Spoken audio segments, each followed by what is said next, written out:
In a year filled with IPOs, you'd think the tech companies that were going, like the Ubers, the Zooms, would have been front and center. But the biggest winner this year has been a surprise.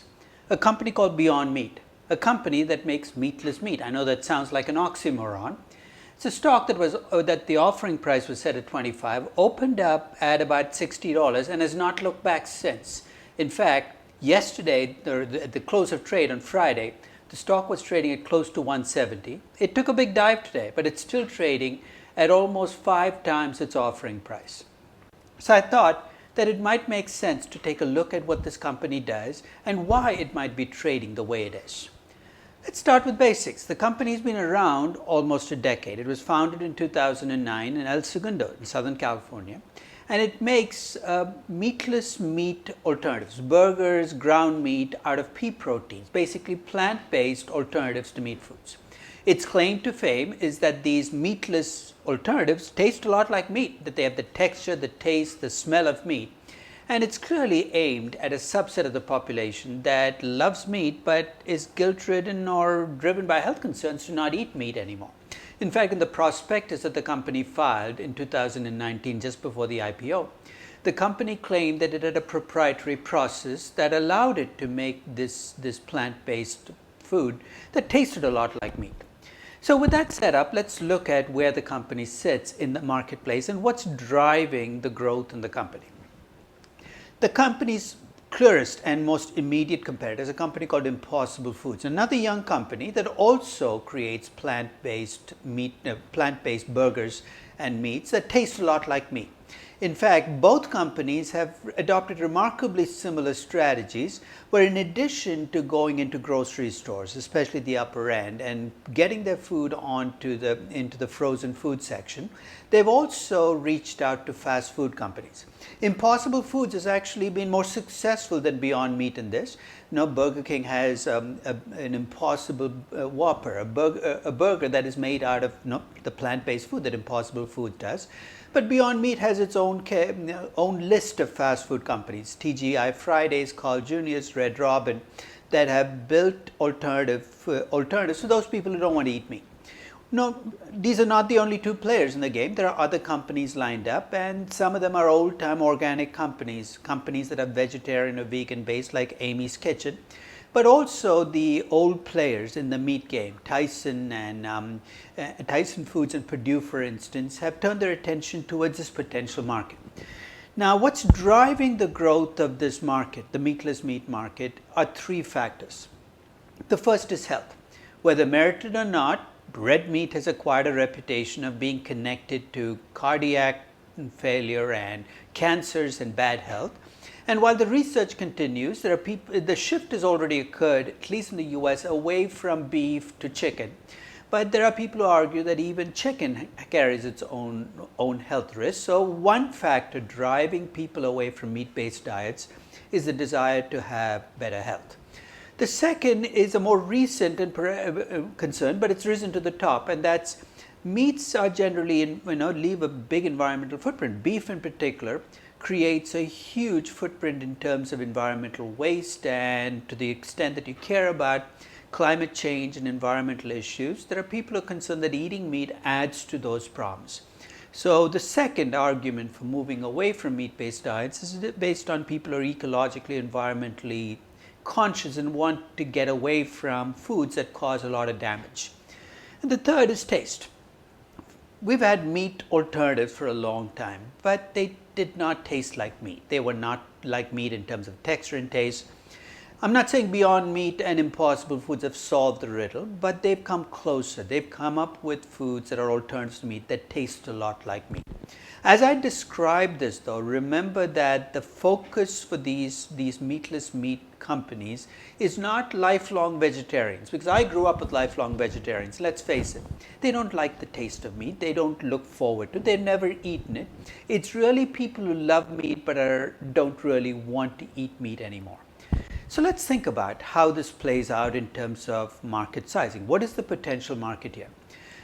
Let's start with some basic facts, because in all this talk about the growth of meatless meat and alternatives to traditional meat, we forget a couple of things. The first is that the meatless meat market is still small relative to the meat market. Just to give you some perspective, if you define the meatless meat market as just these burgers and meat-like products, the market was about $1 billion in 2018. It's only if you bring in tempeh and soy and other meat alternatives that the market gets up to 3, 4, 5 billion. And what this market will look like in the future can be debated, but the size of this market today is small relative to the overall meat market. That's 250 billion just in the US, and perhaps as large as $1 trillion if you bring in the rest of the world.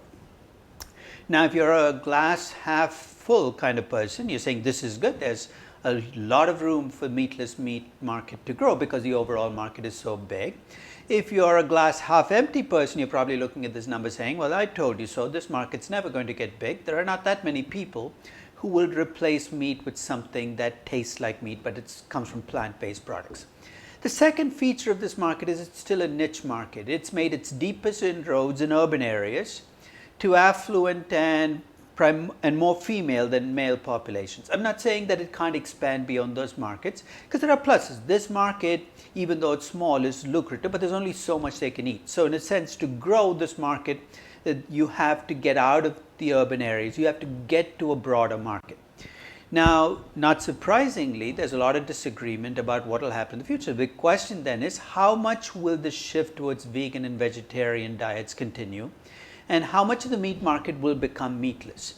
Now, given that there's a vast amount of disagreement, there's no surprise that the forecasts are all over the place. In fact, I was looking at forecasts for how big this non-meatless meat market will be in 2023, and I saw numbers as low as 3 to 5 billion, numbers as high as 10 billion. In fact, if you look at the prospectus that Beyond Meat filed, they actually come up with an estimate. I know it's a biased number, but they base it on what's happened in the milk market, where soy milk and almond milk and flax milk and all the alternatives to dairy milk have essentially taken a big chunk of that market. And based on what they see in that market, Beyond Meat's estimate is that this market could be as large as 35 billion. Now, the Beyond Meat estimate is biased, of course it is, but that does give you a sense of what the upper end, the very upper end of the spectrum of forecast is going to be. So let's take a look at Beyond Meat by looking at its numbers. In its prospectus in 2019, Beyond Meat reflected a reality that it's a really young growth company. Really young in what sense? Its revenues are small, $88 million. Its operating losses are about $26.5 million. Its book equity has actually turned negative, common equity of minus $122 million, reflecting the reality that it's a young company just out of its startup phase. The first earnings report that came out a few weeks after its public offering, to rapture its response in the market, actually improved the numbers only slightly. The company remains small. Its revenues are about $120 million. It remains a money-losing company, and it does not have much invested capital to show. So it's all about the future. And here's my story for Beyond Meat as a company. And it's my story, and of course, your story could be different. The first aspect of my story is that I expect the meatless meat market, the plant-based burgers and ground meat, to grow to about $12 billion by 2028. That's at the upper end of most of the forecasts I've seen. It's lower than the Beyond Meat forecast, but I don't think the Beyond Meat number is actually a forecast, the 35 billion. It's more of a hope than a prediction. I expect Beyond Meat to capture a pretty significant market share of this market, 25%, and I expect that market share to come from three things. The first is, as a first mover, they're going to be able to get some economies of scale kicking in. The second is there's that brand name that's going to build up over time, especially because of the linkages to the fast food companies. And the third is they do have this taste thing at least further along than most of their competitors.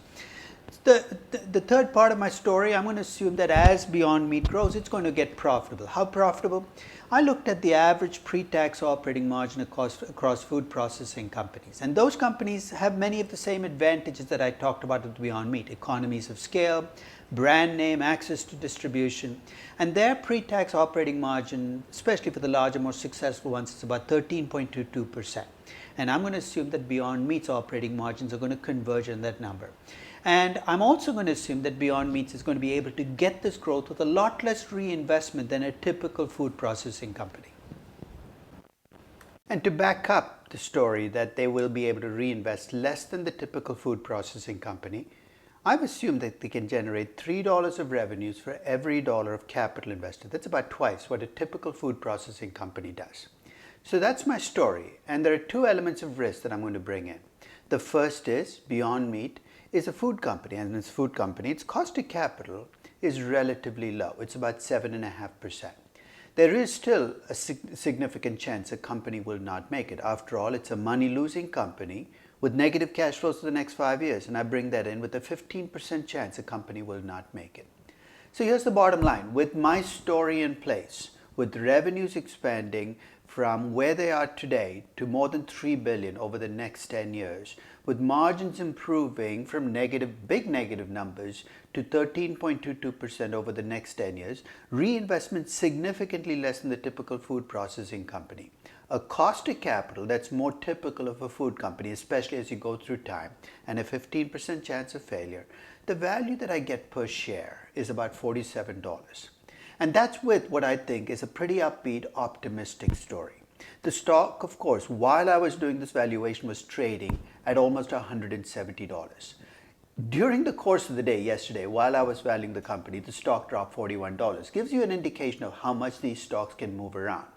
So in this table, here's what I've done. I've taken what I think are the two most critical elements of my valuation: the revenues I expect the company to have in 10 years, and the pre-tax operating margin I give them, and do a little bit of what-if analysis. See those shaded areas? Those are the combinations I would need to exceed the $127 per share that I ended up with by the end of the day. Is it possible that Beyond Meat could be worth $127? Yes. Is it plausible? You're really stretching the limit of plausible. Is it probable? I don't think so. The combination you would need to get to $127 is you'd need revenues of about $5 billion in 10 years and margins of about 20%. If you have lower margins, your revenues would have increased to 7.5 or 10 billion. And that to me sounds like it's almost beyond even a reach. The company looks significantly overvalued. Now, why are people buying the stock? I mean, I'm not going to cast aspersions on others, but I think that most people investing in this company are making a macro bet. A macro bet that the meatless meat market, that the move to vegan and vegetarian diets is going to be much stronger than people expect. And this happens to be one of the few pure macro bets you can make in this business because it's one of the first companies in this business to go public. You could of course try through a more conventional route, but this is the purest play you can get. So I think a lot of people investing in this company are investing in it because they want to make a macro bet. I don't have a problem with it because after all, you could argue that the same rationale is driving why people are buying Uber and Lyft, because they think it's a bet on autonomous cars. And why they're buying Zoom, because it's a bet on people doing video conferencing and a shift to video meetings in general. But when you make a macro bet, there are two additional components that you need to put in. The first is you need a reality check. You can be right about a macro trend and not make any money on it because your micro bets are off. So to get from the macro to the micro, here are the two additional assessments you need to make. The first is you need to assess how the market in this macro market you're forecasting is going to evolve.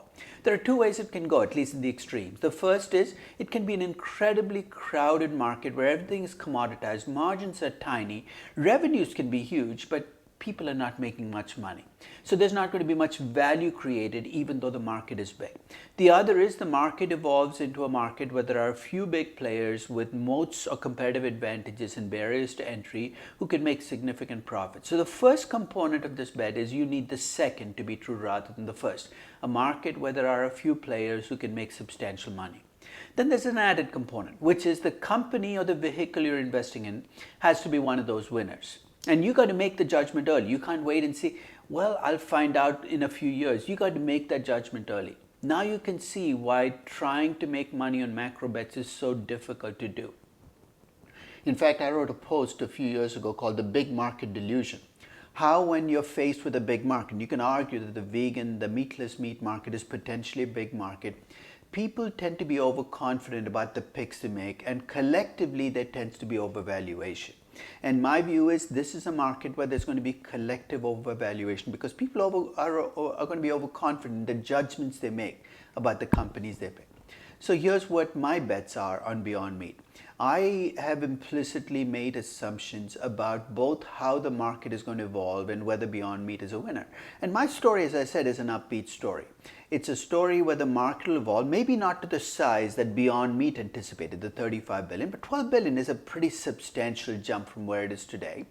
It's a market where I think there'll be relatively few winners. And I'm basing this on the fact that the food processing market has in a sense evolved where there are a few relatively big winners with big competitive advantages, economies of scale, brand name, access to distribution. And I have a feeling that those are the same competitive advantages that are going to set the winners apart in this meatless meat market. Second, I'm going to assume that Beyond Meat is one of the winners. After all, I give them a 25% market share, and I'm going to and in my story, I think they powered their way there through three things. One is by being the first mover in this market, by being able to get started before everybody else. The second is the capital that they're going to be able to access as a public company is going to allow them to grow faster and establish themselves, get economies of scale going. And third, I think it is a brand name market, and by putting their names on those fast food burgers and sliders, I think both Beyond Meat and Impossible Foods are laying the foundations for a brand name. So my story is an upbeat story. It's just not as upbeat as some of the people making macro bets. Now, there's another thing at play here that you got to keep in mind, and that is this is still a very young company in public markets. And I've always argued that when companies go public, at least in those initial months, it's more of a pricing game than a value game. People are going to be pricing the company based on metrics that they attach themselves to that might have very little resonance in the long term, but that's all they can observe. And early on, I think what drives the investment in these companies is the potential size of the total market. So whatever Beyond Meat delivers as news that makes you believe that the move to vegan and vegetarian diets is going to be much stronger than anticipated is going to push up the price. There's going to be very little fundamental at play. So trying to explain what happens on a day-to-day basis with the stock using fundamentals is a futile exercise. It's going to lead you nowhere. But you're going to see a lot of momentum and mood shift. And you're going to see days like yesterday where the stock dropped 41 points and days where it'll be up 30 points for no good reason at all. And I've told people, don't frustrate yourself by trying to explain what happens. The bottom line is, for a young company, that transition from startup to young growth will mean that it's pricing all the time, which means that it's going to be very difficult to explain. And that is going to be made worse by the fact that it's one of the few pure plays. It'll be interesting to see when Impossible Foods gets listed. It's going to be sooner rather than later what happens, because at least then you'll have two companies to play off each other. Here's my bottom line. You're going to see wild swings in this company's stock price, and it's stating the obvious, but might as well state it. The second is, I think the company is overvalued, but I'm reluctant to sell short. And part of the reason for that is it's going to be a very expensive and a dangerous short. Expensive because, as you've read the news stories, it's really difficult to be able to get the shares to borrow, to sell short. And it's really expensive. And your time horizon is going to be constrained. You're not going to get 10 years to play this game. And here's the bottom line. You can be right in the long term that Beyond Meat is overvalued, but you could be bankrupt well before that. And that's small consolation. So I'm going to hold off on selling short, but I'm going to watch this company because it's going to be interesting to watch the company gyrate its way, because sooner or later, eventually, that bar mitzvah moment that I've talked about with other companies is going to come. And we'll see how Beyond Meat deals with that bar mitzvah moment. Thank you very much for listening.